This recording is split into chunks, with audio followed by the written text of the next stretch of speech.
What's up? Okay, so Miss America was on Sunday, so y'all know I had to do a video because I just love pageants.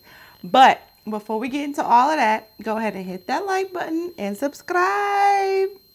Okay, so as I said, Sunday was Miss America, and, and I was at my boo thing's house watching it. Of course, he wanted to watch football, but I was like, but Miss America's on, so like, where you gonna go? Because I'm watching Miss America on your TV in your living room. So, no, but he was like super cool with it. He was like, all right, well, I'll just go in my room and like stream it or whatever he does.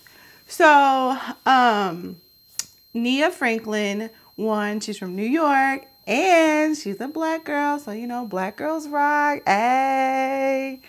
And I personally think that she was a top runner throughout the entire pageant. Not because she's black. That's just like the icing on the cake. But first of all, her gown was absolutely amazing. And she sang this opera song, which I didn't understand anything that she was singing, but she did very, very well.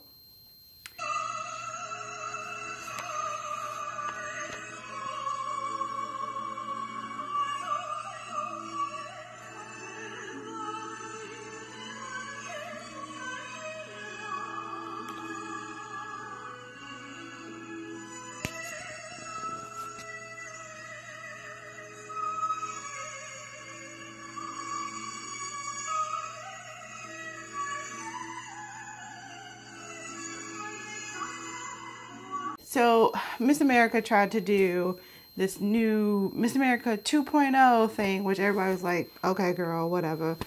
So they didn't have a swimsuit this year.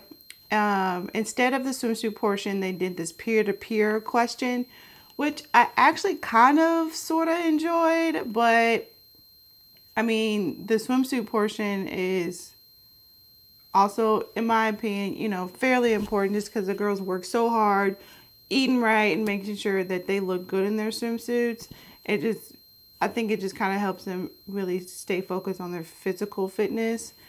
But the peer-to-peer question and answer was something new, and each contestant or candidate they're now called candidates, they're no longer called contestants. Each candidate had written their own question, and then the top, I think 10, asked their question to another candidate. And they kind of answered it that way. So, I mean, it was new, and I kind of liked it that way.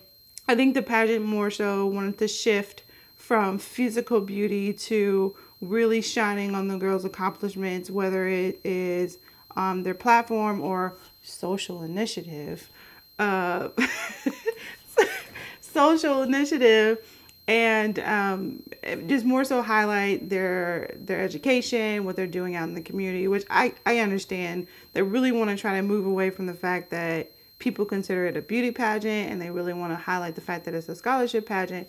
I get it, honey. I get it. So they didn't have a swimsuit. They had the peer-to-peer interview.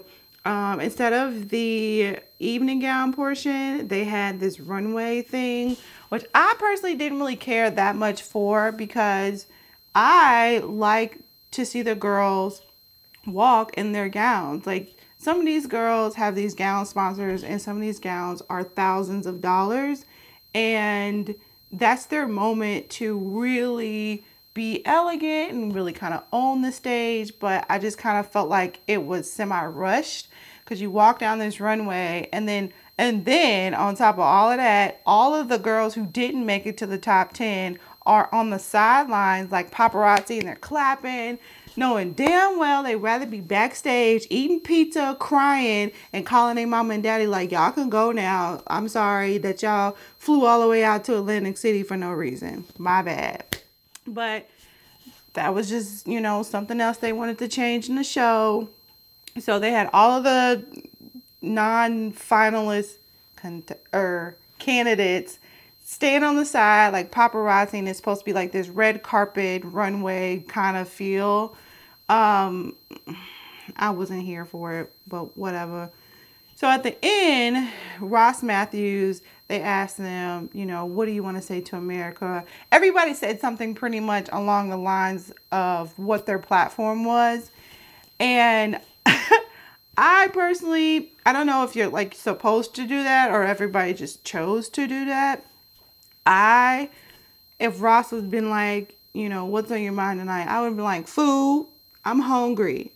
I need pizza. I need a cheeseburger. I need fries, chili cheese fries at that. Like, I would have been completely honest, but I'm assuming that that's not how it was set up because did nobody say anything about anything realistic as far as what they're really thinking or how they're really feeling. So I didn't really care for that part. Lastly, your girl blew up on Twitter, kind of sort of blew up, but I tweeted, and I will drop my Twitter and Instagram and Snapchat, all of my social media below so you can follow me, but you can also check out my tweet. So I said, so the top 5 had 3 women of color in it. I'm ecstatic. I'm screaming like you are watching Super Bowl and your favorite team just scored a touchdown or something. I'm so happy. So I tweeted and I had like a little GIF, whatever. And it was Issa Rae whenever she was at an award show and they were like, who do you want to win? She said, I'm rooting for everybody black. Me too, sis. Me too. I'm also rooting for everybody black. So I said that, and then a lot of people liked it. A lot of people retweeted it and stuff like that. So they were also rooting for the black people. But then there were a few people that were like, that's racist. You shouldn't say stuff like that. What if a white person would have said that they were rooting for everyone white? Don't you think that would have caused a huge uproar? You're racist. Like, okay. Call me what you want. I'm still rooting for everybody black. Sorry, not sorry. Anyways, overall, I think the pageant was, I give it like a C+. I give it like a B. It was pretty good. I think the fact that they are still trying to like find new ways to be relevant is hindering them in a sense. And they always have their pageant in September. Like, I don't know why they do that because football starts and it's really hard to compete with football, especially at the beginning of the football season where everybody's like super into it. Everybody's team is doing relatively well, stuff like that. So I don't really know what they're going to do in the future to, you know, keep Miss America ratings up.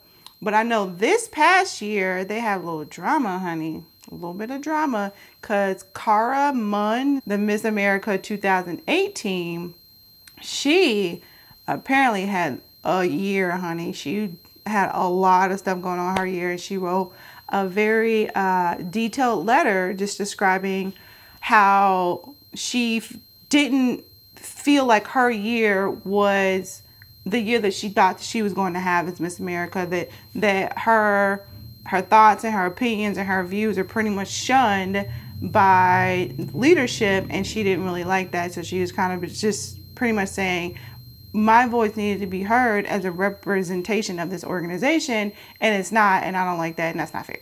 So everybody was like, ooh, girl, tell us more, sips tea. But of course, the president or CEO or chairperson or whatever, Gretchen, she was like, oh, that didn't happen. It's nothing like that. And if she had any issues, I wish she would have came to me instead of going public, which means in translation, some of this happened and I'm mad she went public because now it's going to make me look bad. And she should have just talked to me about it, even though I probably would have listened. Anyways, so that's my take on Miss America 2019. Let me know what you think in the comments below. Follow me on all my social media. Like and subscribe. And until next time, friends. Bye.